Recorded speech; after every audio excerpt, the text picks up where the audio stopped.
सभी साथियों को नमस्कार। आज के इस वीडियो में आप सभी के लिए लेकर आ चुका हूं मैं अग्निवीर एग्ज़ाम 2025 के लिए इम्पोर्टेंट क्वेश्चन। जैसा कि आप सभी को पता है, आर्मी अग्निवीर का एग्ज़ाम 30 तारीख से शुरू होने वाला है। तो आप सभी के पास में बहुत ही कम टाइम बचा हुआ है। इस टाइम को मेरे भाई ज़्यादा से ज़्यादा अपनी पढ़ाई में लगा दो, ताकि मेरे भाई अग्निवीर में आपके नाम की एक सीट पक्की हो सके। तो आ जाइए मेरे भाई, शुरू करते हैं क्लास को बिना किसी देरी के। देखो भाई, इनमें से किस सुप्रसिद्ध पार्श्व गायिका को भारत रत्न पुरस्कार से सम्मानित किया गया है? सभी बच्चे बताएंगे। शुभा मुद्गल को, आशा भोसले को, श्रेया घोषाल को, लता मंगेशकर को। सभी बच्चे बताएंगे कि इन चारों ऑप्शनों में से कौन है जिसको भारत रत्न मिल चुका है। तो आप बोलोगे सर लता मंगेशकर को भारत रत्न मिल चुका है। और कब मिला था मेरे भाई? सर इनको मिला था 2001 में। अगर मैं तुमसे पूछूं कि 2001 में भारत रत्न और किसको मिला था, आप बोलोगे बिस्मिल्लाह खान को मिला था। किसको मेरे भाई? बिस्मिल्लाह खान को। तो लता मंगेशकर को भी भारत रत्न कब मिला? 2001 में। और बिस्मिल्लाह खान को भी भारत रत्न कब मिला? 2001 में। मेरे भाई मध्य प्रदेश गवर्नमेंट के द्वारा लता मंगेशकर अवार्ड भी दिया जाता है। तो एक बार क्वेश्चन में पूछा गया कि लता मंगेशकर पुरस्कार किस सरकार के द्वारा दिया जाता है? लता मंगेशकर पुरस्कार किस सरकार के द्वारा दिया जाता है? आप बोलोगे मध्य प्रदेश सरकार के द्वारा। आओ भाई अगला क्वेश्चन। किस दिन को विश्व पर्यावरण दिवस के रूप में मनाते हैं? सभी बच्चे बताएंगे विश्व पर्यावरण दिवस के रूप में कब मनाया जाता है? 5 जून को, 5 अगस्त को, 1 मई को, 1 दिसंबर को। तो पर्यावरण दिवस के रूप में कब मनाते हैं? सर 5 जून को मनाते हैं। 1 मई को तो श्रमिक दिवस मनाते हैं। 1 मई को क्या मनाते हैं? श्रमिक दिवस मनाते हैं। ये बात हमको याद होनी चाहिए। अगर मैं तुमसे बात करूं कि बताओ ओजोन संरक्षण दिवस कब मनाते हैं? अगर मैं तुमसे बात करूं कि ओजोन संरक्षण दिवस कब मनाते हैं, आप बोलोगे 16 सितंबर को मनाते हैं। कब मेरे भाई? 16 सितंबर को मनाते हैं। तो पर्यावरण दिवस मनाएंगे 5 जून को, श्रमिक दिवस मनाएंगे 1 मई को, और ओजोन संरक्षण दिवस मनाएंगे 16 सितंबर को। आ जाओ भाई, मालगुडी डेज किसकी रचना है? सभी बच्चों को बताना है कि मालगुडी डेज पुस्तक के लेखक कौन है? शशि थरूर है, अमिश त्रिपाठी, विक्रम सेठ, R.K. नारायण। तो मालगुडी डेज पुस्तक के लेखक कौन है? आप बोलोगे R.K. नारायण। कौन है मेरे भाई? R.K. नारायण। अगर मैं R.K. नारायण की बात करूं तो इन्होंने इंग्लिश टीचर नाम की पुस्तक भी लिखी है। अगर आपसे कभी भी पूछा जाए कि बताओ इंग्लिश टीचर पुस्तक के लेखक कौन है, तो आप बता देना R.K. नारायण है। अगर आपसे पूछे कि बताओ द गाइड पुस्तक के लेखक कौन है, तो आप बता देना सर R.K. नारायण। तो मालगुडी डेज, इंग्लिश टीचर और द गाइड, तीनों पुस्तकों के लेखक कौन है? R.K. नारायण। आओ भाई अगला क्वेश्चन। नालंदा किस धर्म का प्राचीन शिक्षण संस्थान था? तो बताओ मेरे भाई, नालंदा किस धर्म का प्राचीन शिक्षण संस्थान था? ईसाई धर्म का, जैन धर्म का, बौद्ध धर्म का, इस्लाम धर्म का? तो नालंदा के बारे में आपसे पूछा गया। नालंदा मेरे भाई आपके बौद्ध धर्म का है। अगर मैं बात करता हूँ बौद्ध धर्म से, तो गौतम बुद्ध का नाम आपसे पूछा जाएगा। किसका मेरे भाई? गौतम बुद्ध का नाम आप लोगों से पूछा जाएगा। तो गौतम बुद्ध का जन्म कहाँ पर हुआ था? आप बोलोगे लुम्बिनी नेपाल में हुआ था। कहाँ पर मेरे भाई? लुम्बिनी नेपाल में। गौतम बुद्ध की मृत्यु कहाँ पर हुई थी? आप बोलोगे कुशीनगर यूपी में। कहाँ पर मेरे भाई? कुशीनगर यूपी में इनकी मृत्यु हुई थी। मैं बात करूं कि प्रथम उपदेश कहाँ पर दिया था? आप बोलोगे प्रथम उपदेश की बात कर रहे हो सर। प्रथम उपदेश तो इन्होंने सारनाथ में दिया था। कहाँ पर मेरे भाई? सारनाथ में दिया था। मैं बात करूं अंतिम उपदेश कहाँ पर दिया था? अंतिम उपदेश तो सर इन्होंने वैशाली में दिया था। कहाँ पर मेरे भाई? वैशाली में दिया था। ये सारी बातें आपको याद होनी चाहिए। यहीं पर तुमसे पूछा जाएगा गौतम बुद्ध ने जो गृह त्यागा था, ठीक है, गृह त्याग की घटना को क्या बोलते हैं? तो गृह त्याग की घटना को बोलते हैं महाविनिष्क्रमण। क्या बोलते हैं मेरे भाई? महाविनिष्क्रमण इसको बोला जाता है। तो मेरे भाई आप लोगों से बात हुई, नालंदा किस धर्म का प्राचीन शिक्षण संस्थान है? आप बोलोगे बौद्ध धर्म का। बौद्ध धर्म से गौतम बुद्ध का नाम आएगा। जन्म हुआ लुम्बिनी में, मृत्यु हुई कुशीनगर में, पहला उपदेश दिया सारनाथ में, अंतिम उपदेश दिया वैशाली में, और गृह त्याग की घटना को क्या बोलते हैं? महाविनिष्क्रमण बोलते हैं। आओ भाई अगले क्वेश्चन पर बढ़ते हैं।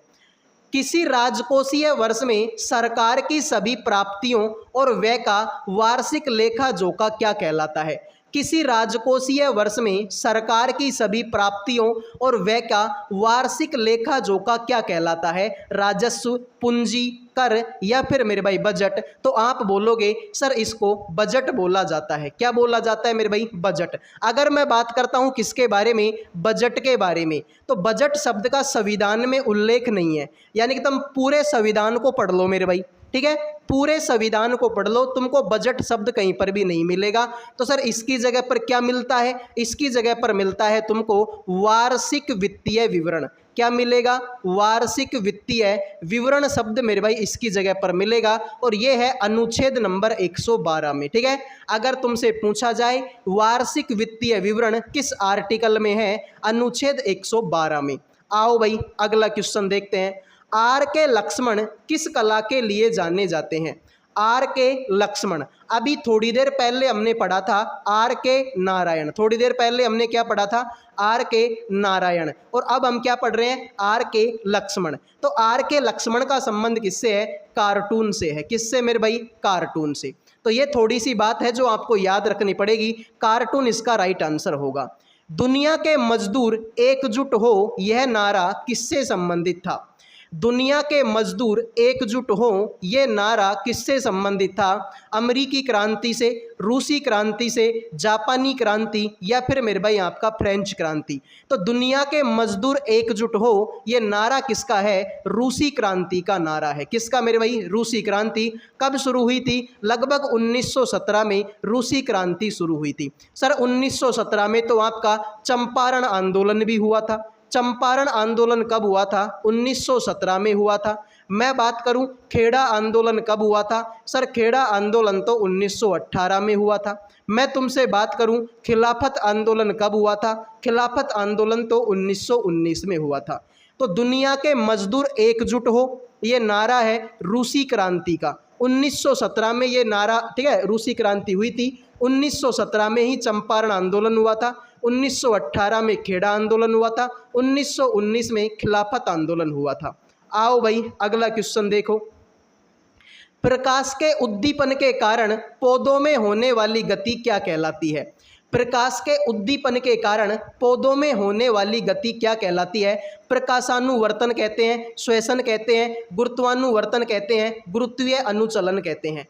प्रकाश के उद्दीपन के कारण पौधों में होने वाली गति क्या कहलाती है? आप बोलोगे प्रकाशानुवर्तन कहते हैं। क्या कहते हैं भाई? प्रकाशानुवर्तन कहते हैं। इसी पौधे के बारे में क्वेश्चन पूछा जाएगा कि पौधे की जो पत्तियों का हरा रंग है वो किसके कारण होता है? पत्तियों का हरा रंग किसके कारण होता है? तो आप बोलोगे क्लोरोफिल के कारण। किसके कारण मेरे भाई? क्लोरोफिल के कारण पत्तियों का रंग कैसा होता है? हरा होता है। अगर मैं तुमसे बात करूं क्लोरोफिल में, तो सर मैग्नीशियम पाया जाता है। क्लोरोफिल में क्या पाया जाता है भाई? मैग्नीशियम पाया जाता है। ये तुमको पता होना चाहिए। आ जाओ भाई अगले क्वेश्चन पर बढ़ते हैं, लेकिन उससे पहले आप सभी से रिक्वेस्ट है कि प्लीज़ यार वीडियो को लाइक कर दो, चैनल को सब्सक्राइब कर दो। लाइक और सब्सक्राइब करने का कोई पैसा जो है आप लोगों का नहीं लगता, तो लाइक और सब्सक्राइब कर दो मेरे भाई, ठीक है। आ जाओ अगले क्वेश्चन पर बढ़ते हैं। भारत के संविधान में कितनी अनुसूचियां हैं? सभी बच्चे बताएंगे भारत के संविधान में कितनी अनुसूचियां हैं? 11, 14, 12 या फिर मेरे भाई आपका 13। सभी बच्चे बताएंगे संविधान में कितनी अनुसूची हैं। तो बताओ भाई इस क्वेश्चन का राइट आंसर आप लोगों का क्या होगा? कितने बच्चे हैं जो इस क्वेश्चन का राइट आंसर करेंगे? तो आप बोलोगे सर, ठीक है, अनुसूचियों के बारे में बात पूछी है सर, 12 अनुसूची है, ठीक है मेरे भाई। भारतीय संविधान में 12 अनुसूची हैं, ये बात आपको याद होनी चाहिए। अगर मैं तुमसे पूछूं कि बताओ कौन सी अनुसूची में क्या है, ठीक है भाई। अगर मैं तुमसे पूछूं कि बताओ 12 अनुसूचियों में से मैं तुमसे पूछी बताओ पहली अनुसूची में क्या है, दूसरी में क्या है, तीसरी में क्या है, तो आप बोलोगे सर पहली अनुसूची में तो है संघ और केंद्र शासित प्रदेश, ठीक है मेरे भाई। संघ और केंद्र शासित प्रदेश किसमें है? आप बोलोगे पहली अनुसूची में है। मैं तुमसे बात करूं दूसरी अनुसूची में क्या है? आप बोलोगे वेतन और भत्ता। वेतन और भत्ता यानी कि जितने भी तुम्हारे मान लो कोई राष्ट्रपति है तो राष्ट्रपति का वेतन अनुसूची 2 में, प्रधानमंत्री का वेतन, मुख्य न्यायाधीश का वेतन, तो सबका वेतन और भत्ता किस में है? अनुसूची नंबर 2 में है। अगर मैं बोलूं अनुसूची नंबर 3 में क्या है? आप बोलोगे शपथ का प्रोग्राम किस में है? अनुसूची नंबर 3 में। मैं बात करूं अनुसूची 4 में क्या है? राज्यसभा में सीटों का आवंटन। राज्यसभा में सीटों का आवंटन मेरे भाई किस में है? अनुसूची नंबर 4 में है, पता होना चाहिए। मैं बात करता हूं अनुसूची नंबर 5 में, SC ST से संबंधित जानकारी अनुसूची नंबर 5 में मिलेगी। छठी इंपॉर्टेंट नहीं है, ठीक है। 7वीं में आपकी जो आपकी, ठीक है, राज्य सूची, समवर्ती सूची, ठीक है, राज्य समवर्ती और मेरे भाई संघ सूची, ये किस में मिलेंगी? सर ये आपको मिलेंगी अनुसूची नंबर 7 में। बाकी अब इसमें जगह है नहीं, वरना 8वीं में आपकी 22 भाषाएं हैं, 9वीं में आपकी संपत्ति के बारे में है, 10वीं में दल बदल है, 11वीं में पंचायती राज है और 12वीं में नगर पालिका है। ठीक है मेरे भाई, तो पहली में संघ और केंद्र शासित प्रदेश, दूसरी में वेतन और भत्ता, तीसरी में शपथ, चौथी में राज्यसभा में सीटों का आवंटन, 5वीं में SC और ST, 7वीं में राज्य सूची, समवर्ती सूची और मेरे भाई आपका संघ सूची। लाइक और सब्सक्राइब कर दो यार, बिल्कुल फ्री होता है। आओ भाई, जल मिश्रित एसिटिक अम्ल आमतौर पर किस नाम से जाना जाता है? जल मिश्रित एसिटिक अम्ल को किस नाम से जाना जाता है? तो आप बोलोगे सर एसिटिक अम्ल को हम किस नाम से भी जानते हैं? सिरका के नाम से भी जानते हैं। किसके नाम से मेरे भाई? सिरका के नाम से भी जानते हैं। आपने खूब पढ़ा होगा कि सिरके में कौन सा अम्ल पाया जाता है। आपने खूब पढ़ा होगा कि सिरके में कौन सा अम्ल पाया जाता है? एसिटिक अम्ल पाया जाता है। किस में मेरे भाई? आपका सिरके में। ठीक है, सिरके में आपका एसिटिक अम्ल पाया जाता है। सर नीला विट्रियोल, इसको मेरे भाई हम नीला थोथा भी कहते हैं। क्या कहते हैं भाई? नीला थोथा, या फिर इसको हम कॉपर सल्फेट पेटाहाइड्रेट भी कहते हैं। ठीक है भाई, इसको हम क्या बोलते हैं? कॉपर सल्फेट पेटाहाइड्रेट के नाम से भी इसको जाना जाता है। आपको पता होगा ना कि CuSO4 किसका फॉर्मूला होता है? कॉपर सल्फेट का फॉर्मूला होता है। तो ये थोड़ी सी बातें आपको याद रखनी है कि नीला थोथा को हम किस नाम से भी जानते हैं? सर नीले थोथे को हम कॉपर सल्फेट पेटाहाइड्रेट के नाम जानते हैं। कॉपर सल्फेट का फॉर्मूला तो CuSO4 होता है। आओ भाई अगला क्वेश्चन, किस प्रकार का सूक्ष्म जीव टाइफाइड का कारण बनता है? बताओ भाई, किस प्रकार का सूक्ष्म जीव है जो टाइफाइड का कारण बनेगा? कवक, जीवाणु, प्रोटोजोआ या फिर मेरे भाई वायरस? तो सर टाइफाइड का कारण क्या बनता है? आप बोलोगे टाइफाइड का कारण तो जीवाणु बनता है मेरे भाई। ठीक है, टाइफाइड का कारण क्या बनता है? आपका जीवाणु होता है। ये तुमको याद होना चाहिए। एक बार मेरे भाई एग्जाम में पूछा गया कि हैजा के जीवाणु का क्या नाम है। ठीक है, एक बार एग्जाम में पूछ लिया कि बताओ हैजा के जीवाणु का क्या नाम है। तो हैजा का जीवाणु, जिसको हम किस नाम से भी जानते हैं? विब्रियो कोलेरी के नाम से जानते हैं। किसके नाम से मेरे भाई? विब्रियो कोलेरी के नाम से इसको जाना जाता है। ये बात तुमको याद होनी चाहिए। ठीक है, तो ये भी याद होनी चाहिए। आ जाओ अगले क्वेश्चन पर बढ़ते हैं। खालिस्तान पूर्वी पर्वत श्रृंखला के रूप में जानी जाती है।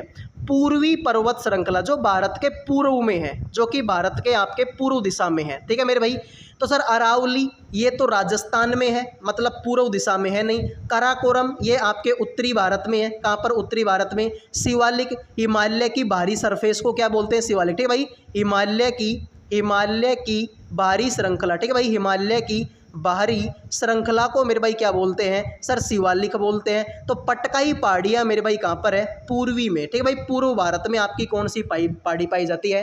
पटकाई भूमि की पहाड़ी कहाँ पर पाई जाती है? पूर्व दिशा में पाई जाती है। आओ भाई अगला क्वेश्चन देखो, जब दो सतहों के बीच सापेक्ष गति का प्रतिरोध करता है तो इसे क्या कहते हैं? जब बल दो सतहों के बीच सापेक्ष गति का प्रतिरोध करता है तो भाई दो सतहों के बीच में सापेक्ष गति का प्रतिरोध कौन करेगा? सर वो तो घर्षण करेगा। कौन करेगा मेरे भाई? घर्षण करेगा। ऑप्शन नंबर डी आंसर होगा।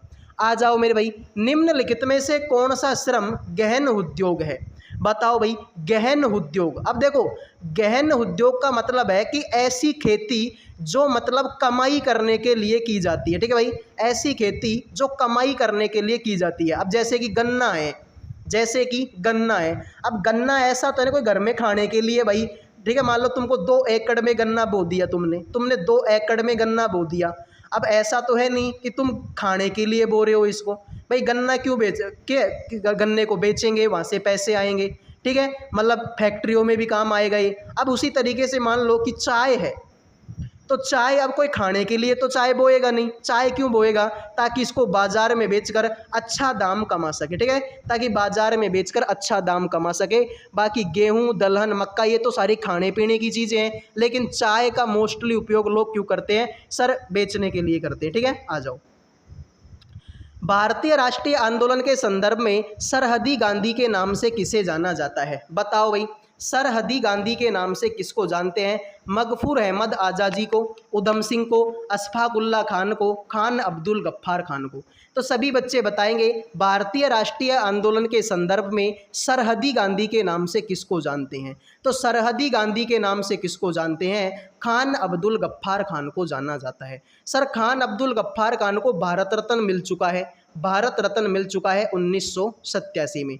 अगर तुमसे पूछा जाए कि पहला विदेशी बताओ जिसको भारत रत्न मिला था, पहला विदेशी जिसको भारत रत्न मिला, तो वो खान अब्दुल गफ्फार खान ही है, जो भारत रत्न मिला था 1987 में। और दूसरा विदेशी कौन है? दूसरा विदेशी है आपका नेल्सन मंडेला। ठीक है, तो पहला विदेशी तो कौन है? खान अब्दुल गफ्फार खान। और दूसरा विदेशी कौन है? Nelson Mandela. 1990 में इनको भारत रत्न दिया गया था।